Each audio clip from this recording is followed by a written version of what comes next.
Imagine being told to give up your seat, not because you were late or in the wrong row, but because someone thought you didn't deserve it. That's what happened to a young black teen on a flight. But what the flight attendant didn't know: the girl owned the airline. What happened next left the whole plane speechless. Before we begin, don't forget to hit that subscribe button for more real justice, shocking twists, and unforgettable stories that'll leave you inspired and outraged, because this one is going to make your jaw drop. It all began on a calm spring afternoon at JFK International Airport, where a poised, quiet, and humble 17-year-old black girl named Amara Wells waited alone at Gate 46B, dressed in jeans, sneakers, and a hoodie with her curls tucked neatly under a baseball cap. She had just completed a whirlwind media tour after her silent tech startup Nouvere, a sustainability-focused airline initiative, shockingly acquired the majority stake in Sky Vista Airlines, a story so big only corporate insiders and business media knew the face behind the move. Amara had intentionally kept her identity concealed to focus on innovation and impact rather than fame. Her reserved nature meant that even though Forbes dubbed her the youngest airline owner in the world, she rarely granted interviews, preferring to be behind the scenes, watching how her airline truly treated passengers, especially people like her. On this day, she decided to fly economy on one of her own planes, boarding like a regular passenger to observe the service experience for herself firsthand. But what she didn't expect was that the system she was trying to change would confront her head-on. Moments after boarding the plane and settling into her aisle seat, 23C, she noticed a few glances, but she was used to those. Her soft brown skin, youthful face, and quiet demeanor always drew curious or judgmental stares. She ignored them, until a sharply dressed white woman in her late 50s marched down the aisle and glared at her like she was an intruder. "You're in the wrong seat," the woman snapped, checking her own boarding pass. Amara calmly replied, "No ma'am, this is 23C. But the woman wasn't satisfied. "No, I requested this seat for extra legroom. You should move back one of the back rows. Surely someone like you would be more comfortable there." Amara's brow furrowed, not with anger, but disbelief. She held out her boarding pass. "I paid for this seat." That's when it escalated. A flight attendant named Becky Landers, dressed perfectly in Sky Vista uniform, walked briskly down the aisle, looking annoyed. "Is there a problem here?" the white woman exclaimed. "This girl is in my seat." Becky didn't even glance at the ticket. She looked straight at Amara, who remained calm but firm.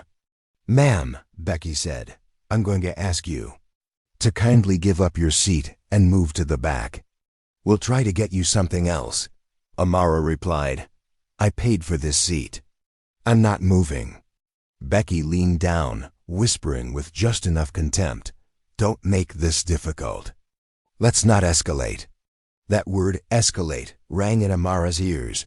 She nodded slightly and said, "You're right, let's escalate." Then she stood up, opened the overhead bin, and pulled out her discreet leather laptop case. She clicked open her device, connected to the flight Wi-Fi, and kindly sent an internal message to Sky Vista's board of directors, linking live security footage from the plane. She copied her chief of staff, her legal counsel, and the Sky Vista employee conduct team. Then, with the entire cabin watching, she stood tall and said loud enough for the front of the plane to hear, "Ladies and gentlemen, I apologize for the disruption. I won't be moving, but the employee who asked me to will be. Because as of 6 weeks ago, I am the majority shareholder of Sky Vista Airlines. My name is Amara Wells." Gasps spread through the rows like wildfire. A man dropped his soda. Someone up front clapped. Becky blinked as if slapped, her mouth slightly open, face pale. "You, what?" The rude white woman tried to stammer something. "Wait, this is ridiculous." But Amara wasn't interested in theatrics. She motioned to the pilot's cabin. Could you please inform the captain to hold takeoff until we've resolved an HR issue? The co-pilot came out, visibly confused, and upon hearing the full name, immediately called upstairs. In less than 5 minutes, a flurry of messages reached corporate, and protocol kicked in like thunder. The woman who demanded Amara's seat was moved to a middle seat at the back row beside the toilets. And Becky? She was asked to disembark. Security met her at the gate. Meanwhile, Amara sat back down, pulled her hoodie over her head again, and smiled faintly as passengers around her applauded softly, not out of obligation, but admiration. But this was just the beginning. When the flight landed in Chicago, Amara was greeted by a quiet and respectful ground crew. No press, no media, just the people who respected who she really was. But the story, of course, had gone viral. Someone had live-tweeted the entire exchange, and within hours, hashtags like hashtag Amara owns it, hashtag flight justice, and hashtag Black Girl CEO were trending. News outlets tried scrambling to reach her for interviews, but Amara stayed silent until she released one statement. "This isn't about me being a CEO. It's about how many people are asked to move simply because of what they look like. This time I could fight back.